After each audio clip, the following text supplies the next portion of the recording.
All right, so I now will finally talk about Talk to Me, because yes, since this movie dropped, what, like in July I think it was, or like in August or whatever it was, in American theaters. Yeah, everybody was talking about this show. Everybody was hyping up this show. People were calling this one of the best horror movies in years, and the scariest movie E24 ever put out. Oh, and I forgot to mention, right? So this is kind of in relation to our review that we did earlier in this episode about Harley Quinn, right? Season 4. They throw a couple pot shots at E24 where they talk about what Right. E24 horror Yeah. films like Yeah. whoa Torture. whoa Yeah. with like what was on the problem with E24 horror films all of a sudden. Mhm. But that was a good joke though, but it catch me completely by surprise, right?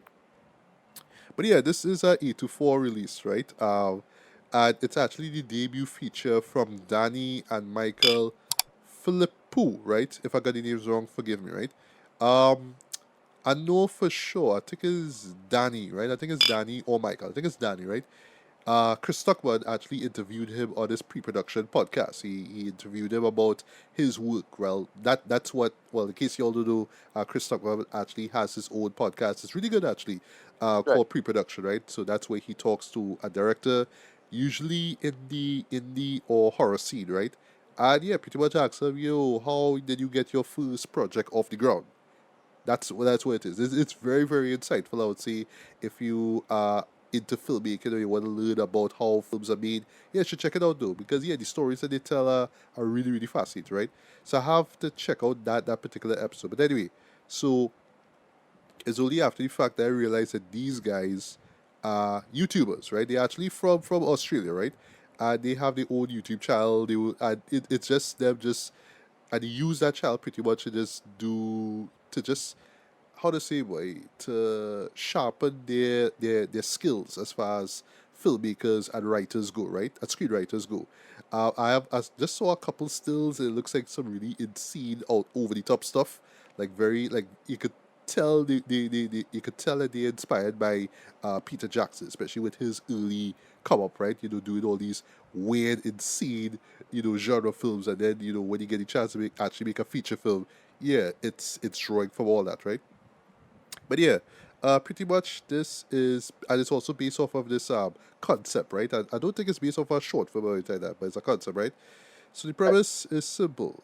We meet a group of teenagers, one of whom is Mia, who is played by Sophie Wilde. I saw her face in a show. I just can't remember what show it was. I can't remember, but anyway, uh, Mia in particular is trying to move forward from the death of a mom. She regularly hooks up with a friend of hers by the name of Jade, and she has a younger brother by the name of Riley, right? And well, Mia and Jade are great friends, right? But Jade is now with Mia's ex-boyfriend, right? Daniel, and it's not as awkward as it sounds because they're still friends and they're all friends, right? But anyway, so she, Jade, and they actually roped in. Well, Riley comes into the story later on. I'll get to that in a bit. So yeah, so me and Jade and a few other friends just they having fun, just having a little get together, and this guy, I forgot his name, actually brings out this embalmed hand, right? This porcelain hand, if you will. Actually, it's embalmed, not porcelain, right? And the gimmick is if you hold onto it, right, and there's a few candles that's involved, right? So you have to light the candle and you have to say, talk to me to this hand. And for 90 seconds you are possessed by a spirit. And the idea is you have to it kind of just possesses you and then you kind of see things and your eyes turn black and blah blah blah and that's the whole point of it, right? It's how much is the shenanigans that take place when you're possessed, right? But if it goes past 90 seconds now, like if for some reason you're still possessed after that whole 90-second break, uh, yeah, there's no telling what can happen. That spirit may latch onto you. Even it kind of cuts out now when everything stops, as you say, when a candle is blown out, right? So that's when the person who is possessed wakes back up, right? And in reality, but part of that spirit could still latch on to the person, right? So as you would expect with teenagers, like them, and in the genre that it's touching on, yeah, they just like goofing around, they having fun, right? And they even Right. touch on something pretty cool here where they incorporate social media, but they don't do it in a pretentious kind of way, like say it, showing how bad it is, and all these challenges are bad, and the meeting and all, like, and it's stuff that you hear about in the news all the time. Oh, this kid tried this challenge and almost died and got hurt, blah blah blah blah, right? So you don't do that. It's just somebody will pull out their phone and they will record it, and then they'll say, "Oh, I'm gonna put this up on TikTok or whatever it is," right? So they do that, right? But it's not like talking down on social media. It's not like that, right? It's not preachy like that, right? So yeah, Mia eventually tries it out, and in the process now she sees her dead mom, or I should say the spirit of her dead mom, right? And even when she gets out of that spell, she still sees her mom show up occasionally, right?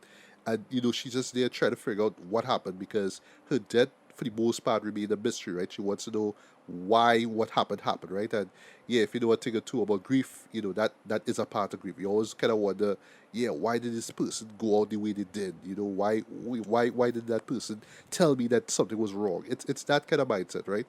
But going to Riley now, that would be Jade's, younger brother. Yeah, Riley gets roped into this as well, and he gets possessed. And just keeping in mind, he is young. What I mean? He's the youngest out of this group of teenagers, right? He's like about 12 or whatever, right? And yeah, things go from bad to worse with this character, though. I'm not going to spoil what happens with him, but it connects in a sense to what Mia's going through because Mia's just trying to understand what happened to her mom, but at the same time, she in a sense is guilty with she kind of caused what happened with Riley, so to speak, right? So she's trying to save Riley for what's happening with him, but at the same time, she's dealing with her own mental conflict, involving her mom, and I'll stop there, right? So I'll begin with the whole thing about it being the scariest movie of the year or one of the best horror movies of in years, right?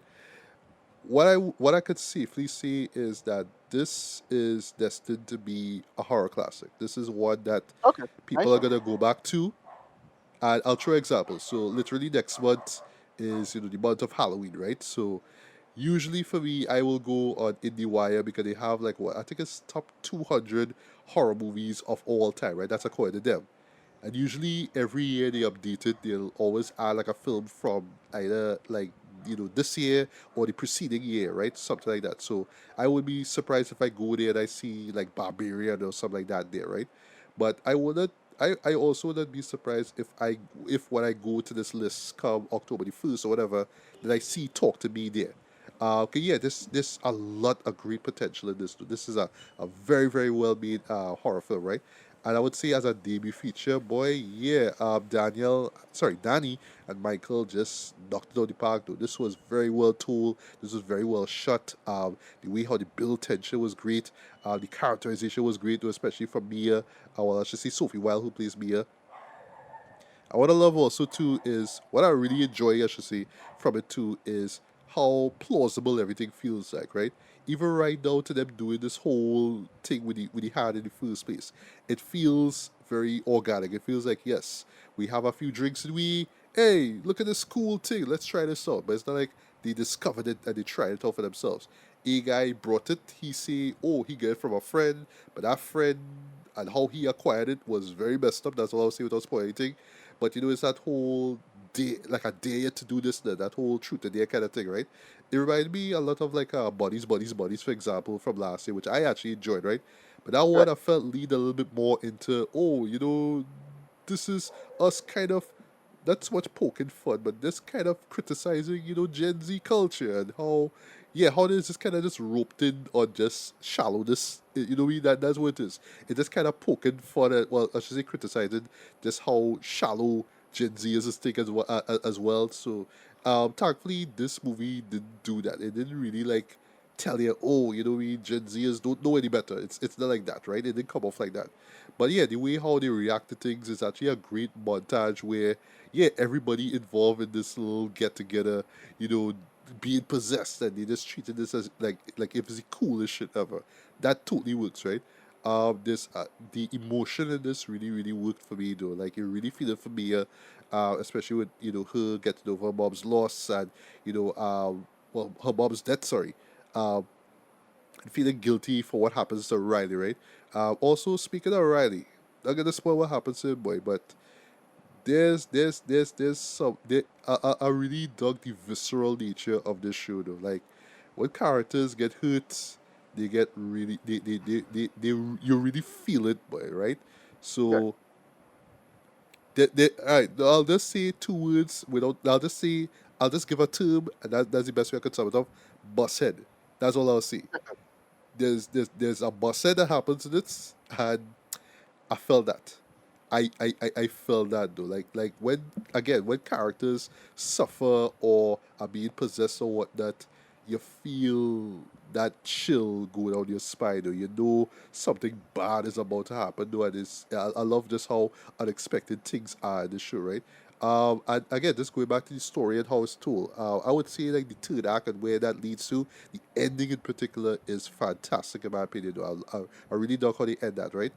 That being said, though, and I guess for me is because I am not the biggest, like I'm not like a horror movie connoisseur, right? So, like just to echo like what our fellow, film reviewer, Somebody Pollinator say, right?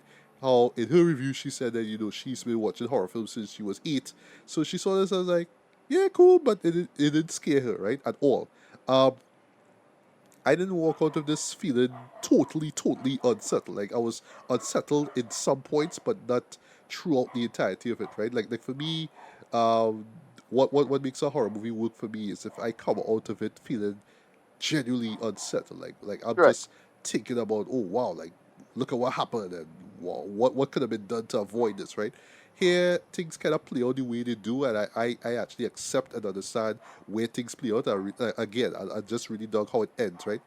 Um, and I hear talk that we may have like a not so much a prequel, but sorry, not so much a sequel, but a prequel to it as well. Because if I just have a couple gripes too, and it just kind of fits within the whole horror genre, right? It's the whole okay, we have this MacGuffin, we tell you what it does, but we don't really know much about it except it does this. But at the end of it, you're kind of thinking, well, okay, at least you kind of tell me where this thing came from, why does it do what it do, how does it have these powers, how is it able to, open the gates of whatever, you don't know, but they just tell you this is what it does, right?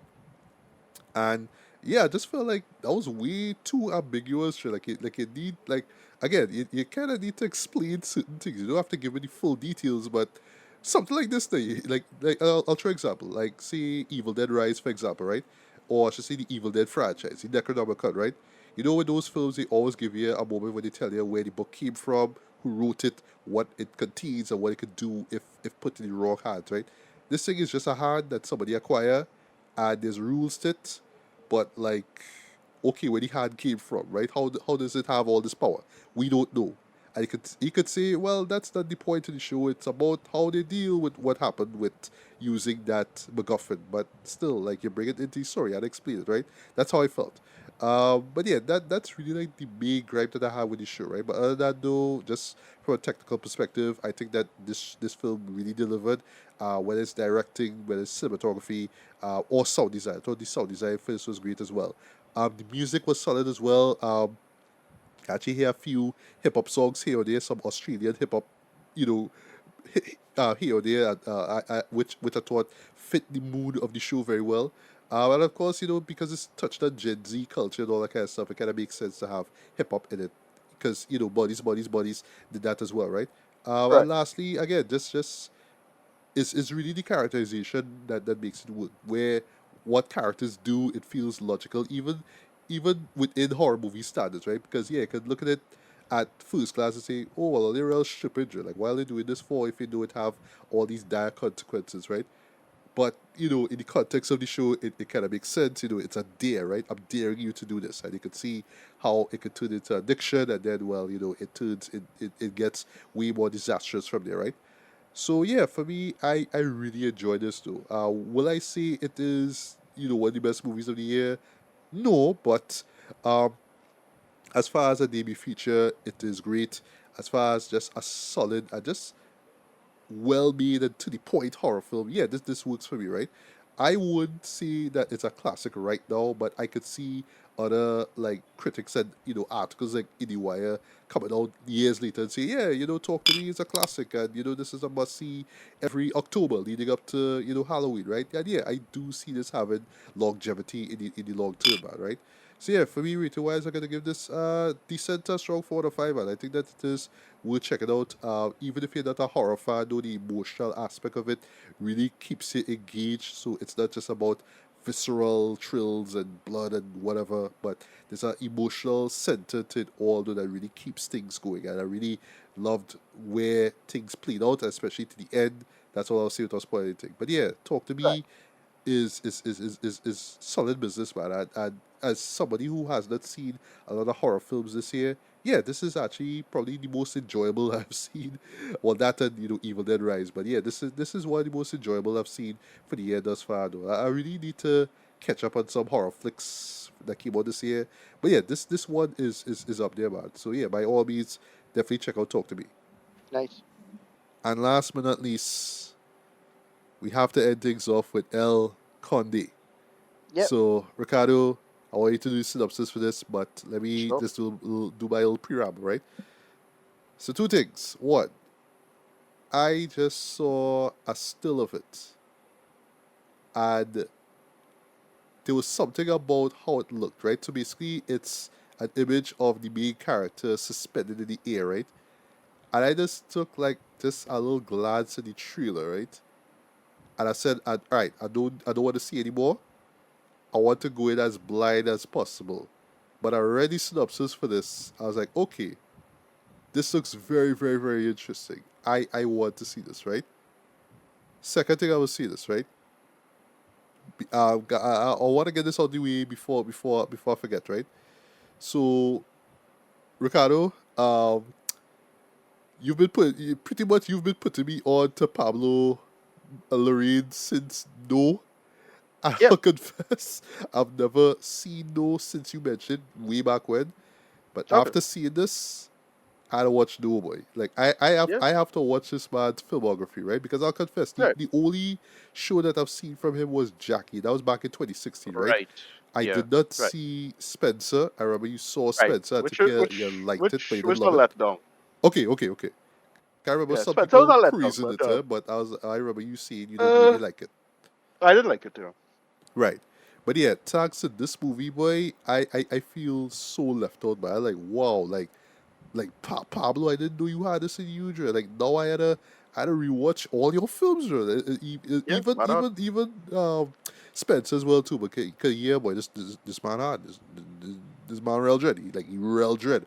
And the mere fact that not just that he is Chilean, right, but he touch on just this topic that is so part of Chilean history, Dred, and does it the Yeah. way he does. Why I have not but praise for what this man did, right?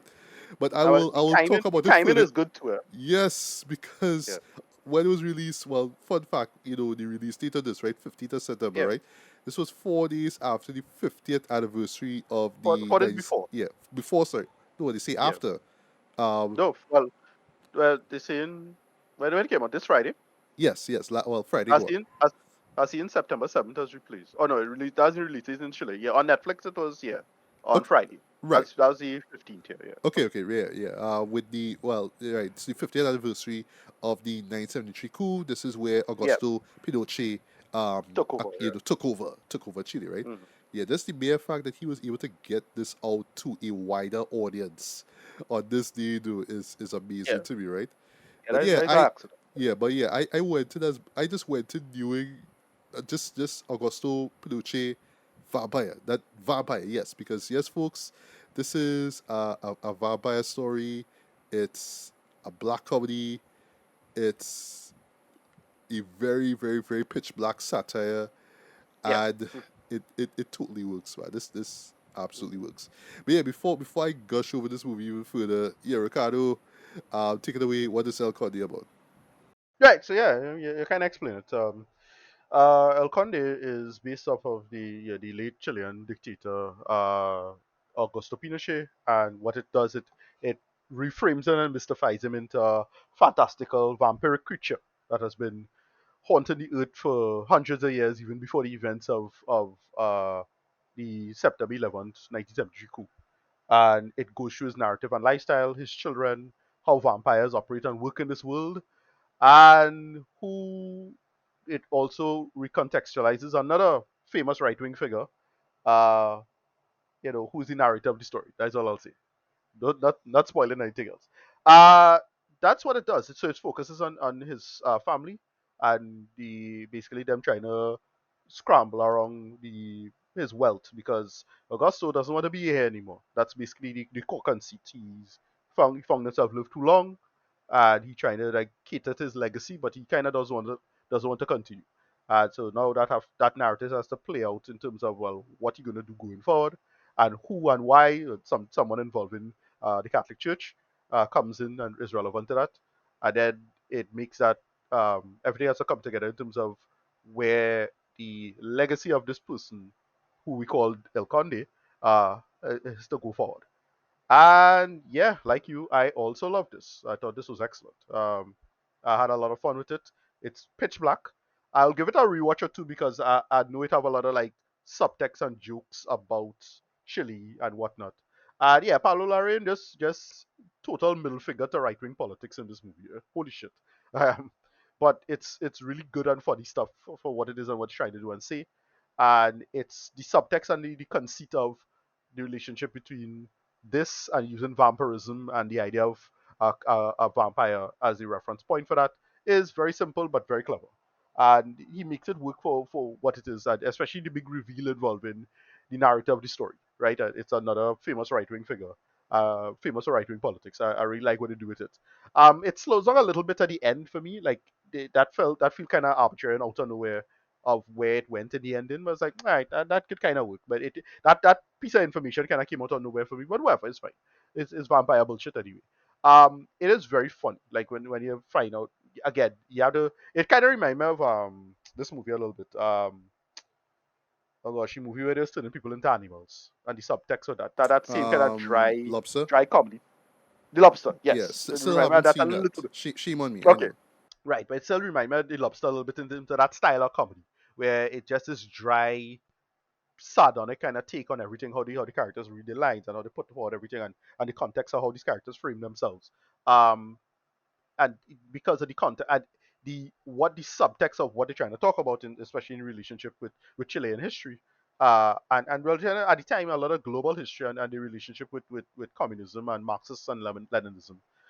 That whole conceit really works for what it is, and they make a lot of like great like little lines and they have a lot of good one-liners, especially the ending where she makes a line. This is the place where most socialists are.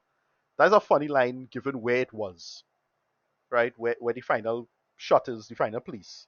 Like, okay, that's very clever. It's smart writing. I would give it. I have to give it another rewatch to fully appreciate it. As it is, it's still very good, very well shot. That sharp black and white look to everything. It was the last big black and white movie we watched. The one with Robert Pattinson in it. With Or the Lighthouse. Oh, remind you, Lighthouse, right? Lighthouse. Yeah, for Lighthouse real from though. yeah, For yeah, the real, last yeah. where somebody used black and white in a real interesting way. Yeah, it's solid. It's solid stuff. Um, it's funny, but not as funny as I thought it would have been. But it's interesting how they have it both in English and in Spanish. Because I was wondering if if they was doing this intentionally, but then you learn why. Again, if you know who that right wing figure is and when they reveal who it is, like okay, that makes sense. Um, the storytelling is behind it and the subtext. I don't know enough about Chilean history to tell. Well, what I should say is that I forget a lot of Chilean history because yeah, the book I do this research for, I ain't touched this book in like 5 years. So yeah, spoiler alert, my second book is about Chilean history.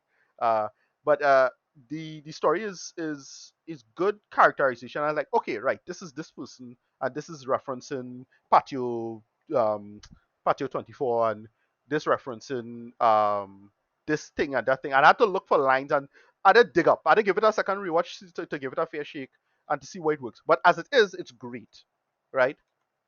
It is. I really enjoyed for what it is. The guy who's played the count himself, the guy who plays Pinochet, I really like that dude. Um, But as it is it feels a little slow, and I felt the last third act kind of dragged a little bit, yeah, for me a little bit. But as it is, I really really thoroughly enjoyed it. Yeah, yeah, funny, but it good. Rating, well, I'll give him a rating, and you'll talk, and then I'll give him a rating. All right. Well, like you, I feel like I need to rewatch this though because Yeah, they were dropping so much. I don't want to see it. I don't want to see it like it's it's a bad thing though, but they were well, no, dropping like it's references, historical yeah, references that I wish I it's the picked same up on. problem. Yeah, it's the same problem you had with Oppenheimer, right? Like, Yeah, you yeah, know, yeah. I said, oh yeah, I'm trying to Where you remember. went in, no, like you feel like for me, Yeah, like I felt I should have gone in knowing about these right. things, like when they And reference this to that. with this, I because I haven't touched this material in so long, it wasn't fresh in my mind. Unlike something like Oppenheimer, where that stuff is fresh in my mind, so I couldn't appreciate it as much. So yeah, as I say, it's like, oh yeah, this is a reference to Patio 29, and this is a reference to this, that, and the other. And again, you had to do the research and things, but because again, spoiler for my second book, there's a lot of Chilean history in this, and this is a relevant set. But I forget a lot of this stuff, to be honest, and that was years ago. That was like Right. right before the pandemic. I was doing that work now. Um, Uh, so yeah, it is it's unfortunate that I couldn't. It wasn't fresh in my mind, but I was like, oh yeah, right. I remember enough to get that joke, and it's like it have a quick one liner like this. There's a character, the butler character.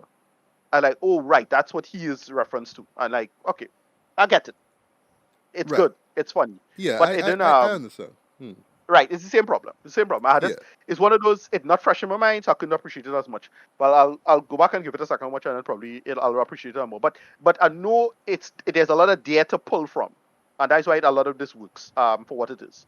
There's a lot of data to pull from. They make a lot of dark jokes in this. Like they make like helicopter jokes, and because there's a Yes. kind of a reference. There's a kind of a reference called a helicopter parenting, which is kind of funny.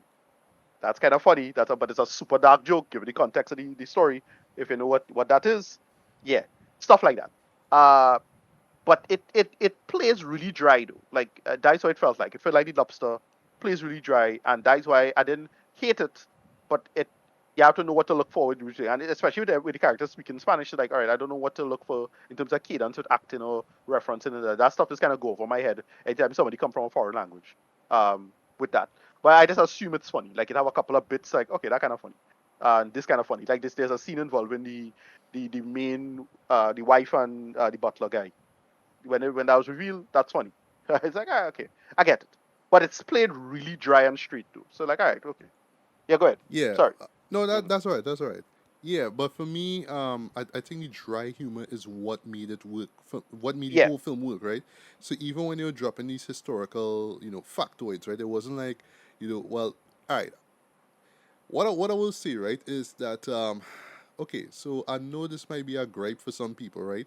Where some people might find that it sort of just takes too much time, talking about all the bad things that Pinochet did, but not really like examining him as a person. But I don't think the show is about that, right? Clearly, it's not about that, right?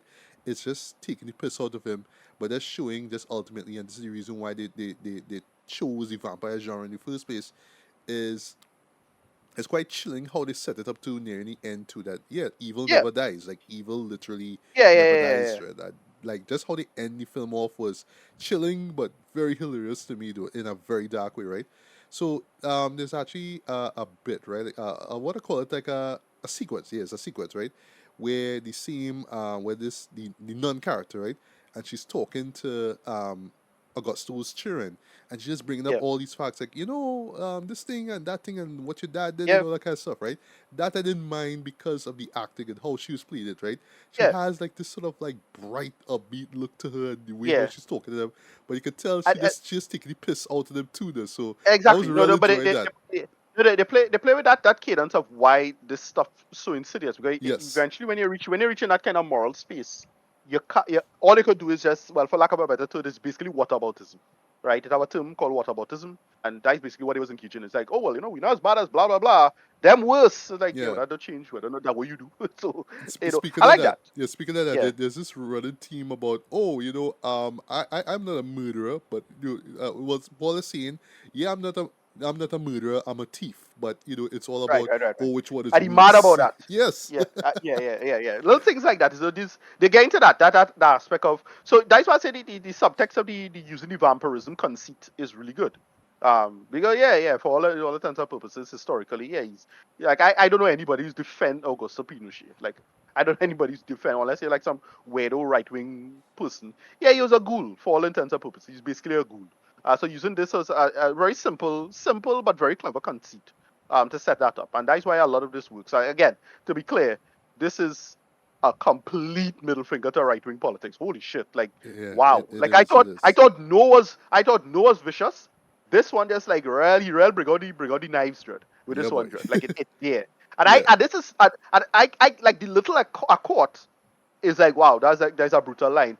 But the stuff like, I'm sure if I go back and I see certain lines or sort of throwaway dialogue or even how stuff was framed in the frame of shot, I shall catch again a second time. I'll be like, oh shit. Like oh, they had like one little moment where he was referencing all of the like the historical context things he bring in. Even that had great subtext it. Of him taking stuff like Napoleon's hat or Marie Mm-hmm. Antoinette's head or something like that. Like Yeah, he all of says that is something very about clever. Darwin's. Like he had a book with Darwin's Darwin's. books, yeah. Yeah. And then what their plan is to do with it is very clever. Like Oh, that in okay. itself is Yeah. pretty clever. Like it's like, oh, that makes sense because again, they don't give a shit.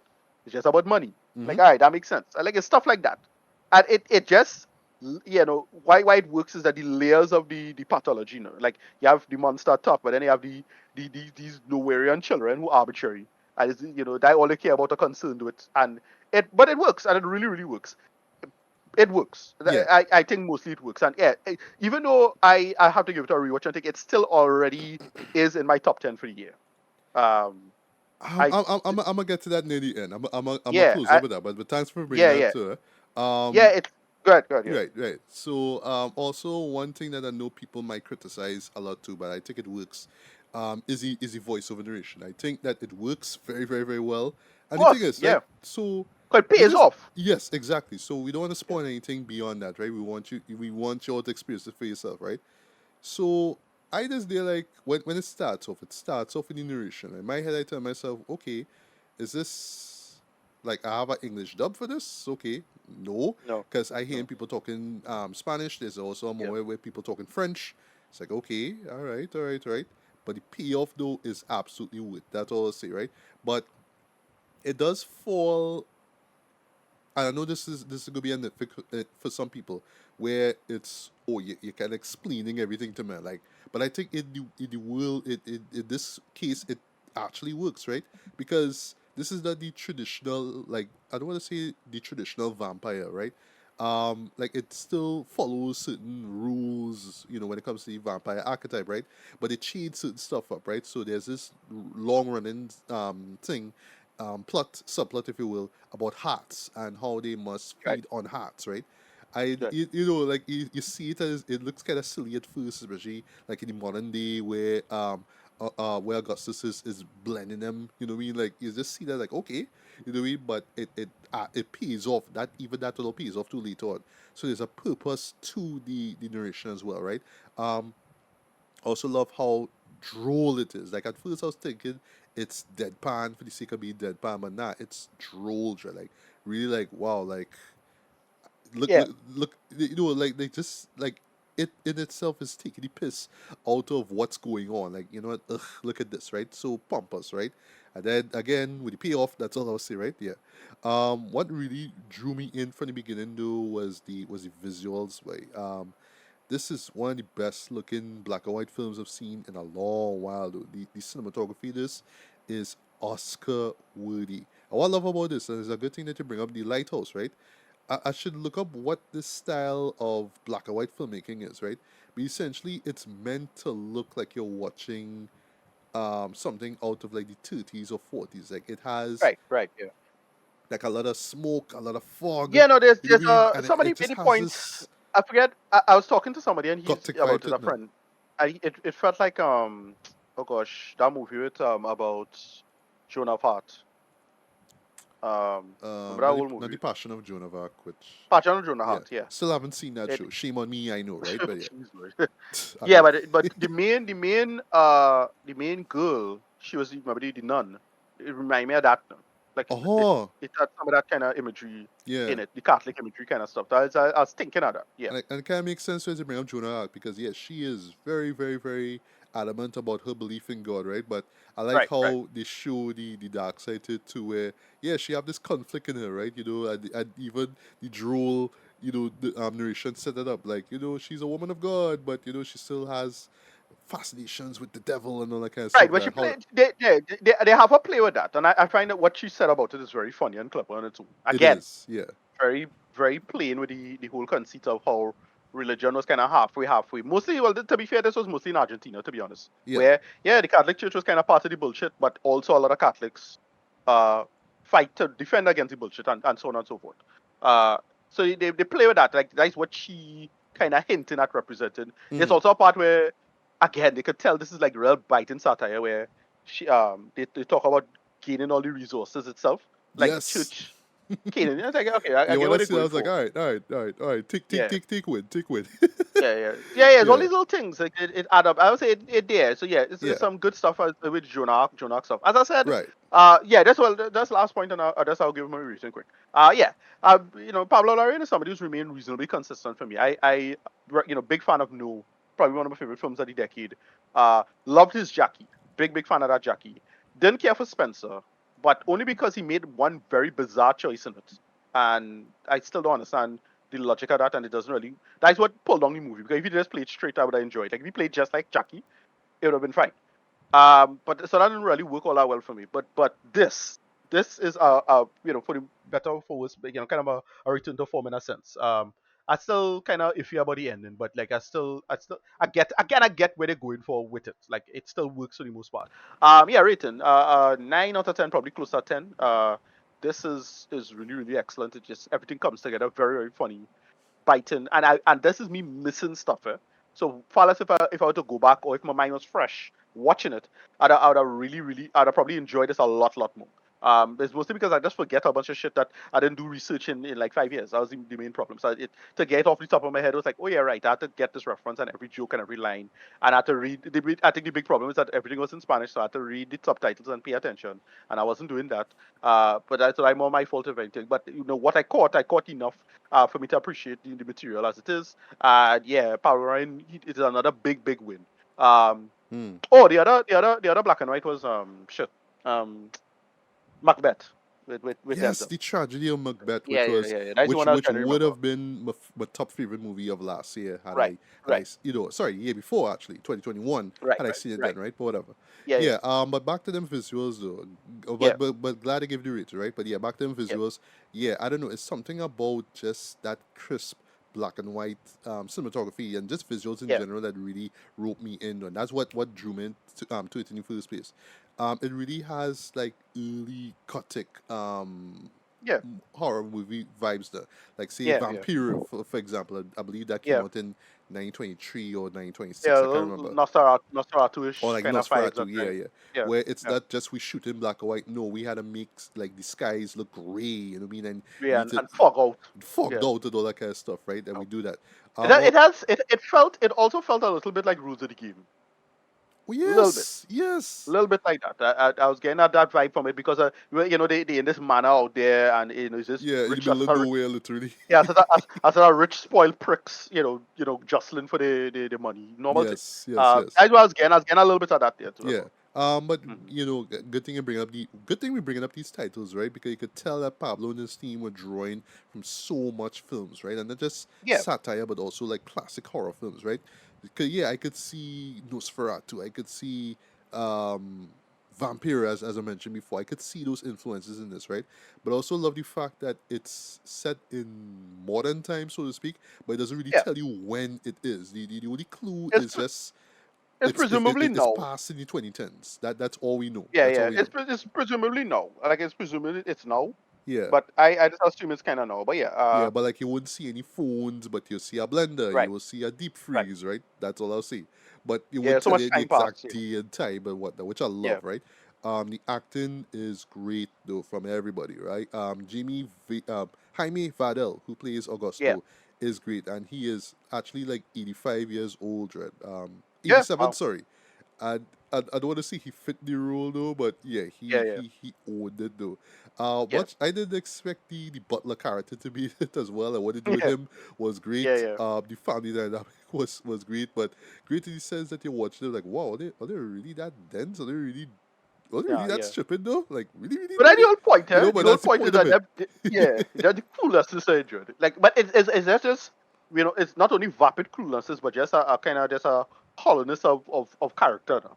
Like like they really get into the personalities of how that type of fascistic right wing politics would get into that. No? The subtext of that. No? That's what you're trying to say effectively. The type of people the society need to the soil, Yeah, for lack of a better term, for those seeds to be planted. right. That might work. Yeah, and I also like the whole rules aspect of the whole vampire thing. Like, you know, Yeah, he didn't bite he didn't bite his family, he didn't bite his wife. You know, because he doesn't want him to go through what he went through in a sense. You know what right. I mean? Yeah, But is the non-character that really catch me though? Like, she just has this presence about her, this screen presence about her. And when they took the character was kind of expected and unexpected at the same time. There's right, a right, moment right, right. where she learns something new, and that moment for me stands out as Mm. one of the best scenes I've seen all year though. Just from a Yeah, it's visual so well standpoint, shot. it looks so Yeah. well shot though. Hmm. I just to touch quickly Yeah. on that though. It's VFX, a the shame well, that if I get a chance, and they show this in some, it's a shame that I can't get to see this at theater. But like, yeah, yeah, I would love to see boy. this at theater. Can I watch on Uh, my laptop? I'm like, no, I should be yeah, seeing this moment on a big screen. Or why? yeah. Like the closest I could do is just my home screen TV thing, right? That's so Yeah, big, but like, it's just I really really wish I could see this in even an IMAX or something like that, where a good clean screen, or even yeah, like my local cinema one here right here. Just pop across. I really wish they could have showed that. yeah, boy. I, I wish I was richer because I'd have tried to do a private screening. I wish I was richer. I'm not rich. I'm not rich. I wish I was Richard too, right? Right, Yeah. right. But the VFX in this too, I like how sparingly it's used. It's not a Yes, CG yes, heavy yeah, film, but when it's yeah, there, it works too, and it yeah, still adds to the old school feel, the classic film feel yeah, of the film of this movie as well, right? I like that even as a vampire story, it actually works though because yeah, it has that typical. It has that Dracula story where it's like, all right, I'm a vampire. I live by feeding on humans, but I want more out of life, right? I know you have this character here, and that's why I thought the title was great, right? The Count, right? Get it? yeah, So it's like, you know what, I want to die, but it's like, you know what, my family do, you know what I mean? And well, why my family squabbling with this now? It had this thing with this nun who trying to do stuff I don't know, and yeah, it and then how they brought in the butler into the story, and it was great as well. Um, that's last gripe I'll just mention here too before I get to reading. I felt like, well, you find that the two that kind of slow down though, but I felt like at certain moments, and especially when things got intense, it just sort of told it very. It just moved rather quickly, in my opinion. It didn't really like give it give moments within that sequence time to breathe. It just sort of happened. You know, I get what he's going for, right? It's all about just the intensity and building it up, right? It's kind of reminiscent of like what Francis Ford Coppola did with Bram Stoker's Dracula, right? Where like when things get really extreme, you know what I mean? Everything just kind of moves quickly, right? But I felt here is like, all right, well, no, the show wrapping up, kind of slow down a little bit, slow down a little bit, right? And you get more out of those moments. It just kind of happened quick, and you're just supposed to like. I was just kind of admiring just the insanity of what was going on, and just how weird it all was. Yeah, the movie is weirder, but in a great yeah, way, right? And where it ended, though, catch me completely by surprise.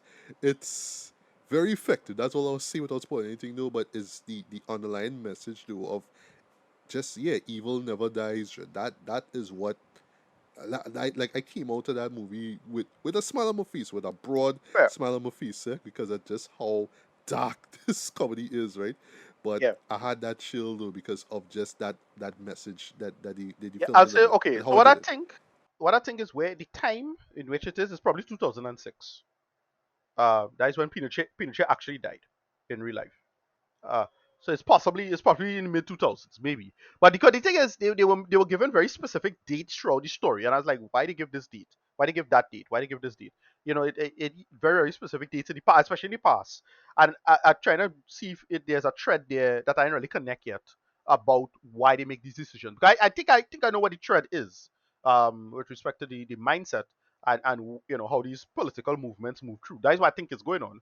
But I'm not sure exactly. Again, somebody on TikTok or some bullshit go about essay, right? So whatever. Yeah, I now feel like I have to here's the beauty about this show, right? And I'll get to read it from here. Is this is so well done that I actually have no problem just doing research, like just look Yeah, it up and yeah, be okay. This is what this date means. This is what that date means. Like I'm not right, right. expecting. I'm not waiting for the next person to drop some visual essay and tell me everything, which I wouldn't mind, but but Yeah, still. yeah, But it's just so rich with detail though that even if I don't get around to watching or reading up anything, I could still right. enjoy it for what it is. Even if I don't get Exactly. all the Right. references, I still love the biting satire in this though. And you could tell Pablo was just reveling in it. He was literally sinking his teeth into this material, but I was just like, Yeah, yo, Dre, like again, like I really need to watch this guy's filmography, but like I only saw Jackie back in 2016. That was it now, but I need to watch. No, I need to watch his other films, but because again, I am just in awe that this man was able to pull this off, right? And yeah, use something familiar like the vampire archetype to tell this story, right? So yeah, if you could tell, absolutely love this. For me, rating wise, I'm gonna give this a lighter, decent 4.5 out of 5. Like this is easily one of his best films. I know for one, this is my past people's readers. I'm really curious to see how people will respond to it now that it's out. Like, I don't think people will go and watch it come Halloween or whatever. I don't think so. But I could kind of like it's not a horror centric film, even though you have some genuine moments of like blood and violence and stuff like that, right? But I could kind of see this up there as being sort of a horror classic too, like similar to what I said would Talk to Me. I could kind of see this as a sort of a future horror classic, but more in a different yeah, way, like because of the whole satiric nature of it, right? But yeah, yeah. I do hope that more people check it out. I mean, it's on Netflix, but still, more people really should check it out though. Right. And yeah, again, like this show really showed me that Pablo Larraín is a name that I really should be looking out for. You know what I mean? Like I need to check out this guy's filmography. But geez, he really killed it with this one. He really did. Uh, so, It had, yeah, it had. But yeah, folks, we've talked long enough. El Conde is a real deal. The Count is a real deal. Even if you don't know anything about Pinochet, it's still a real deal. Definitely check yeah. this out. And it's on Netflix, so y'all have no excuse.